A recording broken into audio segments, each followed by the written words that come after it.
એટલે એવું બને પાછું 5 મહિના 3 મહિના કેડે પાછા શું કહેવાય તમારા ઓલામાં છૂટા છેડા અમે કહીએ ને તમે ડિવોર્સ હવે ડિવોર્સ ના દીકરા તાવમાં 5,000 ની બાંધણીયું લઈને બેઠ્યું અમને ત્યાંથી હલવા ન દીધું સીડ બાંધવા ગયા ને સીડ બાંધવા તો કે તમે ના ન્યાય રહો કે તમે તો ઘરના જ છો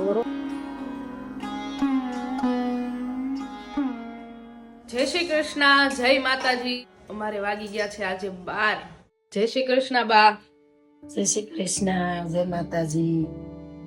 હાલો આખું બનાવી નાખી. હળદર આવી ગઈ. હા હળદર તો કેદું ની આવી.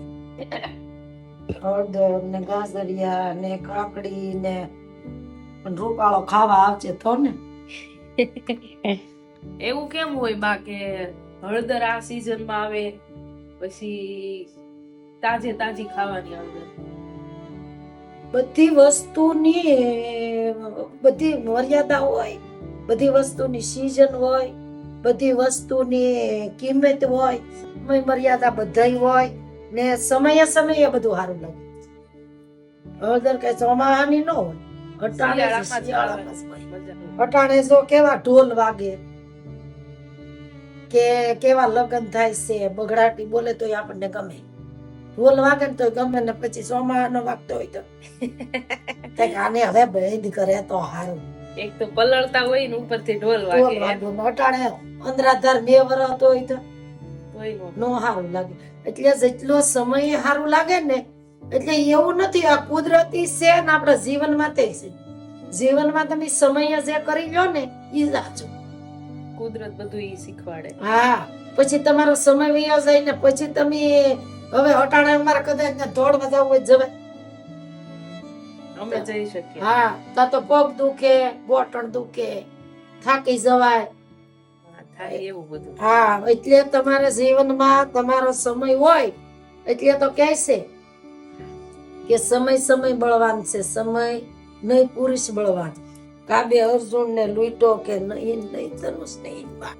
અમુક સમયે એમ કે ભાઈ અમુક વસ્તુ આપણે ક્યારે ક્યારે બોલવી જોઈએ, અમુક સમયે અમુક વસ્તુ ન બોલવી જોઈએ, ભૂલી જવી જોઈએ, ક્યાં અટકવું ક્યાં છટકવું એ પણ આપણને કુદરત જ શીખવાડી જાય છે ને.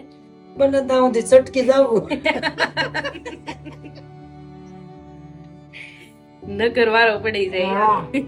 એટલે બોલ્યા પછી ને એક બોલ નો તોલ બહુ જ. હા તમે બોલીને ફરી જાવ ને એનો કોઈ વિશ્વાસ ન કરે, એનો કઈ મતલબ એનો કોઈ મતલબ એ નહીં.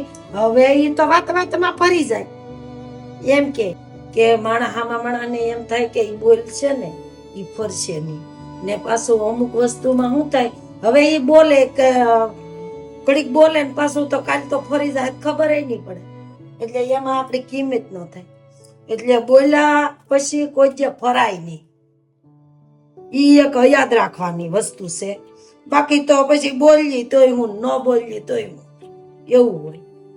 એટલે બોલની કિંમત હોવી જોઈએ કે જો કઈ વસન માંગ્યા દશરથ પાસે, એના બોલની કેટલી કિંમત કે રામ 14 વર્ષ વનમાં ગયા. એક વચન એટલે ખાલી બોલ્યા થાય ને કે મારા ભરત ને ગાદી ને રામ ને વનમાં, તો એ બોલ્યા ફરી જાવત તો એ 14 વર્ષ હું વગડો વેઠવા જા, દુઃખ જ ન આવે. તો આપણને ખબર જ ન પડે કે દુઃખ શું છે.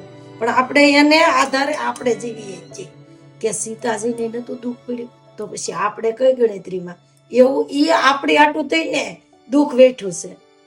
એટલે ઈ બોલની રામે કિંમત કરી કે મારા બાપા નો, એટલે બોલ કે વસન બે એક જ છે. એટલે વાતમાં ફરી જાય ને ઈ એમ કે હવે ભાઈ ઈ વાતમાં ફરી જાય એનો કઈ મેળ છે. મારા કાકીજી આવ્યા છે. જય શ્રી કૃષ્ણ. જય શ્રી કૃષ્ણ. તો કાકીજી તમારું સમૂહ લગ્ન વિશે શું કેવું છે તમારે? એટલે મતલબ કે કરવા જોઈએ અને શું કામ કરવા જોઈએ સમૂહ લગ્ન? સમૂહ લગ્ન તો કરવા જ જોઈએ. નાના માણસ હોય એ પોગી નો કે અને આમ વ્યવસ્થા બધી જળવાય રહે ને સમૂહ લગ્નમાં જોડાવું જ જોઈએ. ઘરે કરવાથી પૈસા વાળા હોય એને તો વાંધો ન આવે, નાના માણસો હોય ઈ જાન તેડાવે, મહેમાન હગાવાલા 4-5 દિવસ ઈ નો પોગી કે ઓલું સમોમાં હોય તો હારામાં હારું દીકરીઓને કરિયાવર આપે, આશીર્વાદ મળે મોટા મોટા વડીલોના, હા તો હારું નો કહેવાય સમોમાં? અરે તો આપડા હગાવાલા જ આવે, સમોમાં તો કેવા મોટા મોટા જેને બોલાવ્યા હોય ઈ નો આવે બધા મોટા મોટા આશીર્વાદ દેવા. સારું જ કહેવાય. બા તમારું શું કેવું છે? સમૂહ લગ્નમાં તો એક ફાયદો કે આપણે ગમે એ મહેમાનને આવકાર દેવાનો ન દેવાનો, હસવાડા ન હસવાડા, કોઈ ભૂલ ન કાઢે. પછી બીજો ફાયદો કે દીકરીને કરિયાવરે ખૂબ દે છે સમાજ.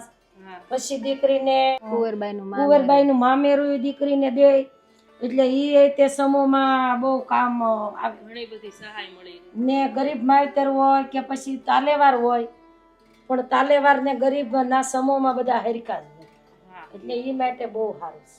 ત્યાં કોઈ પણ અમીર કે ગરીબ એવું કશું હોતું જ નથી. બધાના મા બાપની દીકરી દીકરા એક સમાન રીતે ત્યાં લગ્ન સાથે મળીને બધા જે સમૂહ લગ્નનું આયોજન કર્યું છે ને ત્યારે બા ને કાકી ત્યાં જવા માટે તૈયાર થઈ ગયા છે. સમાજમાં સમૂહ લગ્ન તો કરે છે, પણ પાછું નિભાવવાનું છે ને એ બધું આ વરઘોડિયામાં થશે.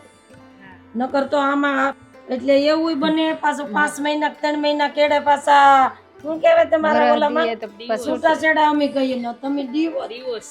હવે ડિવોર્સ ના દીકરા તાવમાં ને જે છે ઓ મળ્યું હોય એમાં સલાવી લ્યો, પણ એવું જ રીતે સમજાય તો સારું.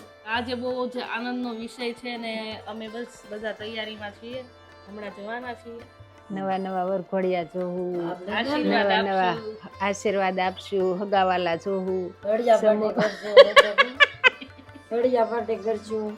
હા ઈ વાત પર તો અમારા ભાઈ ને માંડવે મેળાવડો હતો, પણ જોઈ છે નથી હલવાને કોઈ રીતનું છે એમ.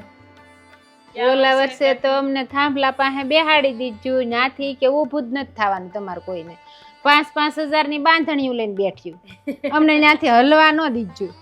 સીડ બાંધવા ગયા ને, સીડ બાંધવા તો કે તમે ના ન્યાય રહો કે તમે તો ઘરના જ છો, રોજ જોવો છો, પણ સીડ તો કહું બાંધવા જો અમને, અમે તો ના ન્યા જ બેઠા આવ્યા ત્યારના. વિધિ તો પૂરી થા જોઈએ. એવી પરિસ્થિતિ હતી, પાણી પીવાય હલવા નહોતા દીધા, એટલી ટ્રાફિક હતી. અમે પાછા બાજોટે બેઠા હતા, ફરતા નાડા બાંધ્યા તોય તોડી નાખ્યા હતા. તમને ખબર હોય ને કે દેખાવું તો દીકરા જોયે ને. ખુરશી વધતો તો ઊંસુઈ રહેત, બાજોઠે તો નીસું રહે, તો પબ્લિક જોવા હાટું શું કરે, ટોળું જ વળે ને. તો તમને કેમ લાગે આ વર્ષે આપણા ઉપરથી કેટલા શીખા છે કે બાજોટે? અડધા લોકો હશે, હા 300 હશે ને મળી 150 બાજોટે લગ્ન કરશે. આજે તમે એવરેજ કાઢીને આવજો, આપણે આંગી એ પહેરી છે અડધા એ.